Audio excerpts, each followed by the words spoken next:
Let's move on to sectional 20. That's also in 4A. You got South at Leo and you got Bishop Dwenger at New Haven. South at Leo, I think you're excited if you're a Leo fan, namely because Craig Kloffenstein should be back this week under center. You're getting him at the right time. I talked to him last week. He said, maybe I could go this week. But they're playing it safe and they're holding him out. And he should be going against South. What does that mean for Leo to get their quarterback at this point of the season? Well, it's good not only you get him back, but you get him back against a Southside team that you should comfortably be able to beat. So you can ease Cray in there. You know, he can get used to seeing things as opposed to maybe next week when you're facing Dwenger and you know, you're just thrown to the lions. You know, a lion being thrown to the lions. Well, get thee to a punnery. Very good. We're done. I'm done with that. This is why we get paid the huge dollars. That's it. I'm done. Leave it on a high note. How much are you getting paid for this show? I'm waiting for the check. You just said you've been telling me for 3 years. Mail service is unreliable at Wayne TV, so it's coming. But if you're Southside, you're psyched because Roosevelt Norfleet gets the win. I mean, they showed their athleticism. I was at the game for a little while against Marian. They show flashes. Yeah. Which obviously consistency is key, but they've shown flashes. Yeah, and that's the key thing is it doesn't really matter who you played. Marian is bad, okay? But you won. And you build program momentum by winning. It's the first sectional win for Roosevelt Norfleet in his career. Of course, he was at Elmhurst before that. And it's just you get an extra week of practice.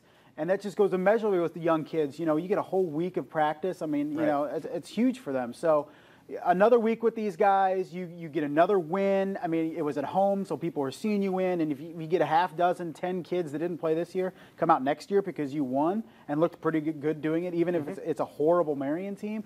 Program momentum, that's what this is, and it's a great draw for South that they were able to win a sectional game and get into the second round of the playoffs. And I'll say this for Marian, they had a couple of freshmen, their quarterback's a freshman, the top receiver's a freshman. They could be good, they're athletes, they could be good or better down the road, definitely, I think. Well, there's no excuse for them to be that bad, that's for sure. Good point, good point. Dwenger at New Haven is really what people are focusing on when you look at this sectional.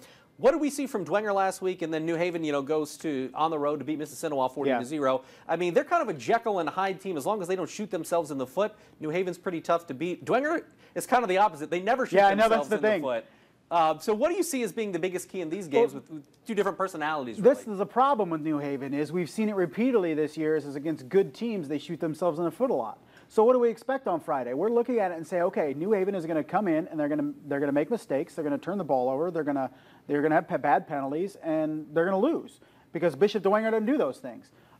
So can New Haven prove us wrong? I mean, that's the big question.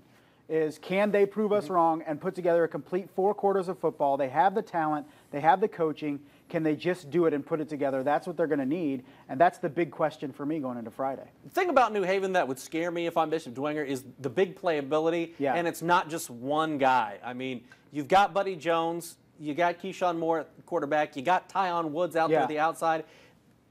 There's not one guy, I guess. Tremont Jackson has been fantastic at times this season, both on offense and defense. They have 3 or 4 guys that can make a big play or two, and if all those guys are clicking, that's going to be tough to stop if you're Bishop Dwenger, even though their front 7 is really good. That's the big thing for them. You have to respect what they have. They're going to make some plays against you. It's just it's bound to happen.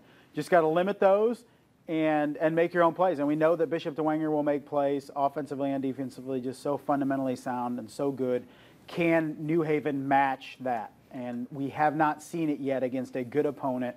And can they do it Friday? This is not unique to Bishop Dwenger, but you got 14 to 18-year-olds on a Friday night.